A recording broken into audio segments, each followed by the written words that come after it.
¿Qué tal, chicos? ¿Cómo les va? En la clase de hoy vamos a trabajar sobre el texto expositivo, pero antes de leerle este tipo de textos, tenemos que saber que antes de nosotros leer uno de ellos, hay personas que detrás de esta información tuvieron que trabajar minuciosamente para lograr estos conocimientos y poder hacer un texto en donde se corrobore fehacientemente que lo que se está diciendo es real. ¿Quiénes son esas personas que trabajan detrás? Los científicos. Los científicos los podemos encontrar de diferentes ramas de las ciencias, tanto ciencias naturales como ciencias sociales. ¿Cuál es la labor de ellos? Dar respuesta a todas esas preguntas que no se pudieron contestar. ¿Cómo lo hacen? Primero teniendo el conocimiento de la rama en la que se estudia.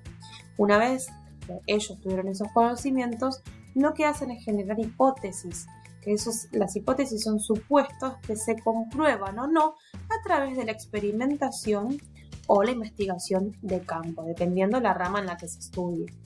En el caso de que se compruebe esa hipótesis, se expone esa información. En el caso de que no se logre confirmar esa hipótesis que se generó, se rechaza. En el caso de que se rechace, ¿qué hacen? Vuelven a generar otra hipótesis hasta llegar al resultado que ellos quieren. Entonces, gracias a los científicos, el conocimiento siempre está en movimiento y siempre van a encontrar cosas nuevas por descubrir. Sabemos, como dijimos recién, que no solamente estamos en la rama de la ciencia, como los astrónomos, los geólogos, los biólogos, sino también existe en la rama de las ciencias sociales.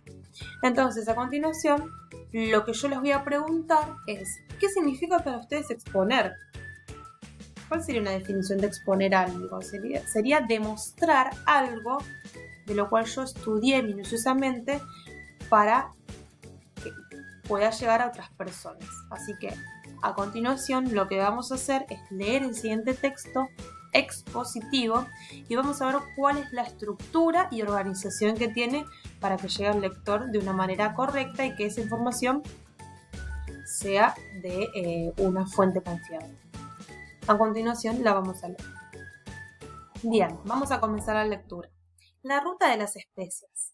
En el siglo XV existía un fluido comercio entre Europa y China e India. Los mercaderes atravesaban el mar Mediterráneo y pasaban por la ciudad de Constantinopla, que hoy se llama Estambul, rumbo al oriente.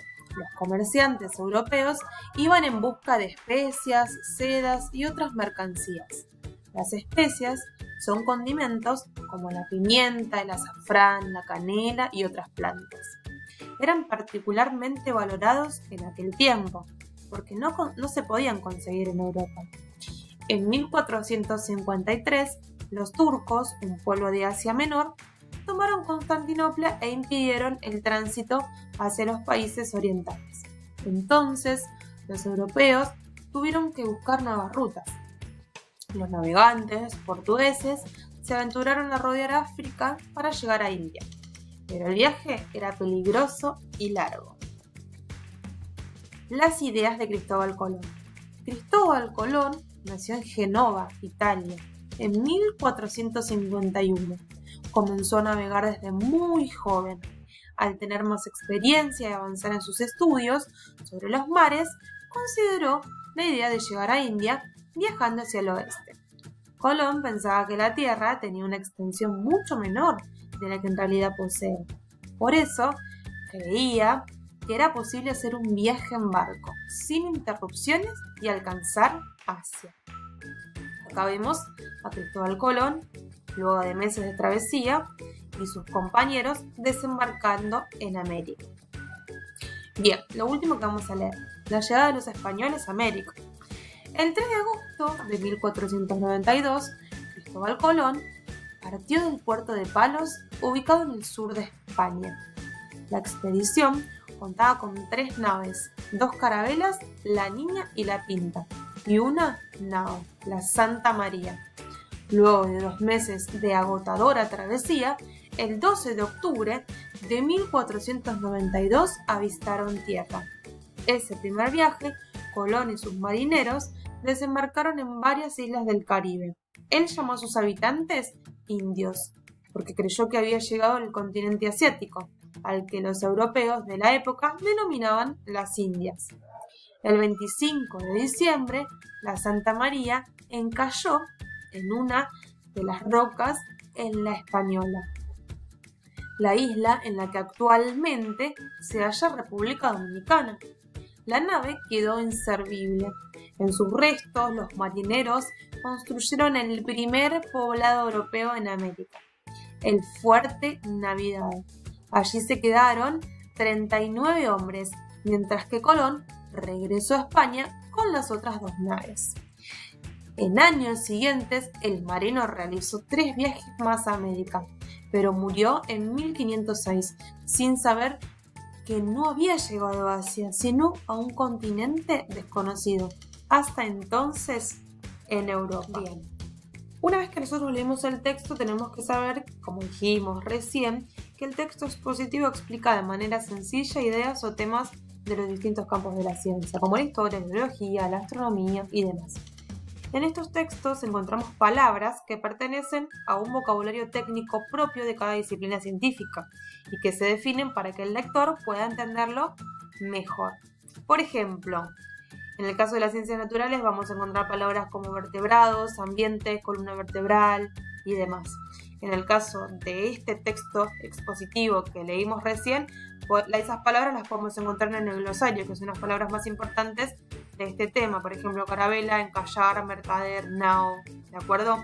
Y ahí dice la definición de lo que significa cada uno. Por lo general, los textos expositivos se inician con una introducción, ¿sí? Con una introducción o presentación del tema y después se desarrolla toda la explicación, ¿sí? En este tipo de textos podemos encontrar diferentes recursos.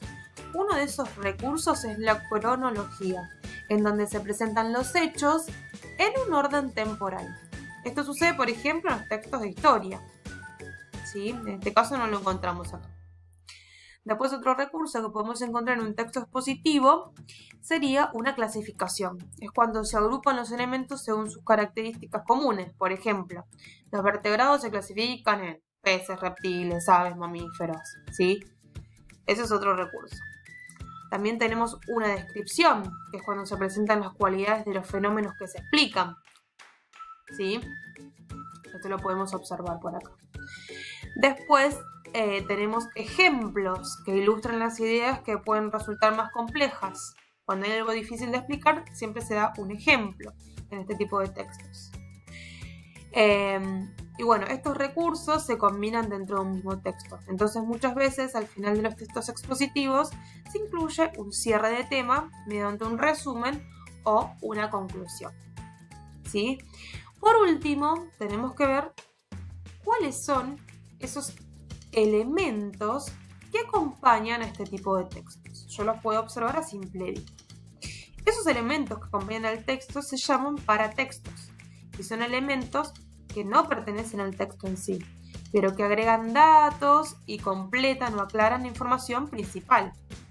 Algunos de ellos son los mapas, las infografías, que dijimos que son información combinada con imágenes y texto, las imágenes, que son fotografías o ilustraciones, los epígrafes, que son los textos que explican una imagen, los gráficos, las tablas, los cuadros, ¿sí? Esos son los elementos que acompañan al texto. Se llaman paratextos. Acá podemos encontrar varios paratextos. Podemos encontrar el epígrafe y la imagen que acompaña al texto y dan una información extra. Por ejemplo, acá dice que luego de 2 meses de travesía, Cristóbal Colón y sus compañeros desembarcaron en América. Nos muestra una imagen en el momento en que desembarcaron en América Cristóbal Colón y sus marineros. ¿De acuerdo? Y nosotros lo que teníamos que hacer era responder unas preguntitas que están debajo de la explicación. ¿Dónde se publicó el texto expositivo que leíste anteriormente? Tengo que fijar si hay una parte del texto donde me dice la editorial y en qué lugar fue publicado este texto que estuvimos leyendo nosotros. Tenemos que prestar atención, no es para nada complicado. Bien, y las últimas 2 preguntitas tienen que ver con los elementos que acompañan al texto, lo que dijimos recién sobre los paratextos. ¿Qué tienen que hacer ustedes? Señalar el paratexto y al lado indicar de cuál se trata. Señalar, ¿qué significa? marcar cuál es el paratexto y decir qué tipo de paratexto se trata, si de una imagen, si de un epígrafe, si de mapas, si de unos gráficos, si de algunas tablas o de algunos cuadros, ¿sí? Y el punto C, el último, es responder qué datos me aporta la imagen, qué datos me aporta un epígrafe, ¿sí? Y explicarlo bien en la carpeta. Espero que lo hayan entendido, no es un tema demasiado complicado para entender, pero hay que prestarles cierta atención. Cualquier duda que tengan, nos consultan por mensajería o en nuestros encuentros virtuales semanales. Espero que lo hayan entendido y les mando un beso gigante.